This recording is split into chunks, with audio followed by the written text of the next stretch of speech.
कापूस 6,000 विकला, आता सोयाबीनचे भाव 7,000 झाले, कापसाचे भाव 10,000 झाले, मकाचे भाव 2,000 झाले. हे सरकार व्यापाऱ्याचं आहे, मोठ्या व्यापाऱ्याचं आहे, अदानी अंबानी. छोट्या व्यापाऱ्याचा सुद्धा गोंडा काढाय सरकारनं. कोण म्हणतात देत नाही, कोण म्हणतात देत नाही, हातभारा कोरा झाल्याशिवाय मी स्वस्त बसणार नाही.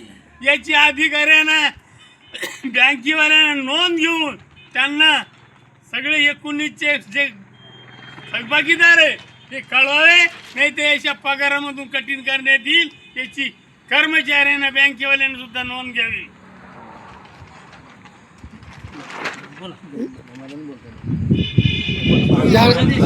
या उपेशनाला पाठिंबा देण्यासाठी किसान संघाचे तालुकाध्यक्ष गणपतरावजी दादा चव्हाण हे सुद्धा थोडंसं मनोगत व्यक्त करतील. भारतीय किसान संघाचा तर्फे काकासाहेब सापळाला पुरा पाठिंबा आहे आपल्याला. म्हणजे नाही संघटनेमार्फत पाठिंबा यानं तुझ्या उपेशनस्थळी बसलेले आपल्या शेतकऱ्याचे कैवारी तालुका अध्यक्ष आदरणीय काकासाहेब साबळे हे या उपेशनाच्या काय मागण्या काय आहेत, अटी काय आहेत आणि या ठिकाणी किती मंडळीने या उपेशनाची दखल घेतली, कुणी भेटी दिली का, शासकीय पुढाऱ्यांनी दिली का, कार्यकर्त्यांनी दिले का, हे सविस्तर माहिती सांगतील आणि सरकारकडं या उपेशनाच्या माध्यमातून पुन्हा मागणी करतील. या उपोषणाला बसायचा समजा उद्देश असा आहे की आपल्याला या निवडणुकीच्या काळामध्ये या सरकारनं मोठे मोठे आश्वासनं दिले, तुमचा 7/12 कोरा करू म्हणून. जे आहे ना 2 वर्ष झाले, बऱ्याचशा समजा संघटनेनं आंदोलनं केले, बऱ्याच पक्षवाल्यांना आंदोलनं केली. जे आहे ना 30 तारीख साऱ्याकडून मागून घेतली.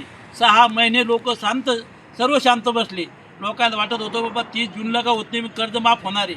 आता 30 जून उलटून गेला. आजची समजा 30 जून नंतर 2 तारखेला आम्ही या तहसील कार्यालयासमोर 2 तारखेला आम्ही या तहसील कार्यालयासमोर उपोषणाला बसलो आहे. या उपोषणास्थळी आजपर्यंत सर्व पक्षाचे आणि संघटनेचे पदाधिकारी येऊन पाठिंबा देऊन गेले. पाठिंबा देत असताना त्यांचीसुद्धा कळवळ आहे. पण त्याचं म्हणणं असं आहे की बाबा हे सरकार जे आहे हे गेंद्याच्या कातडीचं सरकार आहे, हे काही समजा कोणाला काही समजत नाही. म्हणून आपण हे विचार केला की बाबा जरी सरकार कोणाला समजत नसलं पण आपली जे हे आहे आपण त्यांना दिलेलं आश्वासन 5 तारीख आहे. आज 5 तारखेपर्यंत का होत नाही. आपण ह्या ठिकाणी त्यांच्या समजा सर्व शेतकऱ्याच्या वतीनं या ठिकाणी उपोषणाला बसलो आहे. आणि उपोषणात बसलेलं असताना आपली एकच मागणी आहे की बा 7/12 कोरा हा 7/12 कोरा करा. आणि आत्ताच पोलीस पाटील यांनी त्यांची प्रतिक्रिया सांगितली की बा शेतकऱ्याचे हाल काय चालले.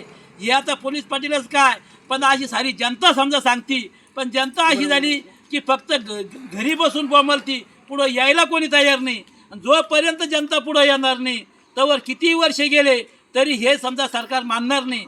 सर्व जनतेला आव्हान आहे, जर तुम्हाला सुखाने समाधानाने जीवन जगायचं असेल तर तुम्ही सर्व पक्ष सोडून सर्व समजा हे सोडून तुम्ही रस्त्यावर उतरलं पाहिजे. आणि ह्या सरकारकडून आपण हे सरकार काही आपल्याला फुकट देत नाही. आपल्या ह्या सरकारच्या अंग एका एकरावाल्याचे आज रोजी जर पाहिलं तर एकराचा 5 वर्षामध्ये याच्याकडे 2 लाख रुपये जमा होते आणि आपल्याला ते निसते एका एकरावाल्याला 2,000 द्यायला तयार नाही. त्याचं उदाहरण म्हणून मी सांगतो की आपल्याला समजा ज्याच्याकडे 3 एकर शेती असेल त्याला आता आपण आपल्याकडे ते 3च माल समजा पेरतो. आपण मक्का आहे मक्का 1300 रुपयाने विकली. मक्काचा भाव समजा 3,000 रुपये द्यायला पाहिजे होता, पण यायना 3 तर नाही द्यायला. पण 2400 रुपये काय होत नाही. 2400 रुपयानं यायना 900 रुपयाचं नुकसान केलं. एका एकरामध्ये 50 क्विंटल मक्का होती. 45,000 रुपयाचं नुसतं मक्का ती जाय ना शेतकऱ्याचं कंबरचं मोडलं. दुसरी गोष्ट अशी आहे की आपल्याकडे सोयाबीन आहे. सोयाबीन समजा मोठ्या प्रमाणावर पेरलं जातं. आता एका एकरामध्ये किमान 10 क्विंटल सोयाबीन होतं. ती यायचे भाव आहे याचे 5,000 6,000 रुपयाचे. तर शेतकऱ्याचं सोयाबीन 3,000 ते 4,000 रुपयाने विकल्या गेलं. यायनं केंद्र चालू केले. केंद्रामध्ये यायच्याच लोकांचं सोयाबीन घेतलं आहे, सामान्य शेतकऱ्याचं घेतलं नाही. आणि सामान्य शेतकऱ्याचं सोयाबीन आता जिंकून गेलं त्याचे आता समजा भाव वाढले. कापसाचा भाव आहे, यायचा कापसाचा भाव होता 8,000 रुपये आणि कापसाचं उत्पादन खर्चावर भाव द्यायला पाहिजे 12,000 रुपये, पण यानं जो 8,000 रुपयाचा भाव द्याला, या भावामध्ये मी सुद्धा साऱ्या शेतकऱ्याचा कापूस यानं खरेदी केला नाही. यानं शेतकऱ्यानं 7,000 रुपयानं कापूस विकला, कोणा 6,500 रुपयानं विकला. आणि आज जर कापसाचे भाव पाहिले तर 10,000 रुपये भाव झाले. म्हणजे सरासरी लावा तुम्ही 3 एकराच्या शेतकऱ्याची. मक्कामध्ये 25,000 रुपये गेले, याच्यामध्ये सोयाबीनमध्ये समजा 36,000 रुपये गेले आणि कापसामध्ये जर 10 क्विंटल म्हणलं तर समजा 40,000 रुपये गेले. एका वर्षाचे 1,20,000 रुपये गेले. 5 वर्षात किती पैसे जातील? आणि 5 वर्षात ह्या नुसता शेतकऱ्याचा पण त्याचं उत्पादन खर्चावर किती पैसे? पुन्हा शेतकऱ्याची जर मक्काचा भाव पाहिला तर मक्का 13 रुपये आणि बियाण्याचा भाव पाहिला 500 रुपये किलो. म्हणजे एका किलो मागे किती पैसे चालले याचा सुद्धा शेतकऱ्यांना विचार करायची गरज आहे. आता समजा आपल्या शेतीला खत लागतं आहे, खताचा भाव ज्याच्या काळामध्ये जेव्हा हे बोंबलत होते तेव्हा DAPचा भाव 500 रुपये होता. आता यायचं सरकार आलं आहे, यायच्या सरकारमध्ये DAPचा भाव 1,300 रुपये केला. तो शेतकऱ्याला भेटू राहिला नाही. फक्त अनुदान आम्ही देतो म्हणून राहिले.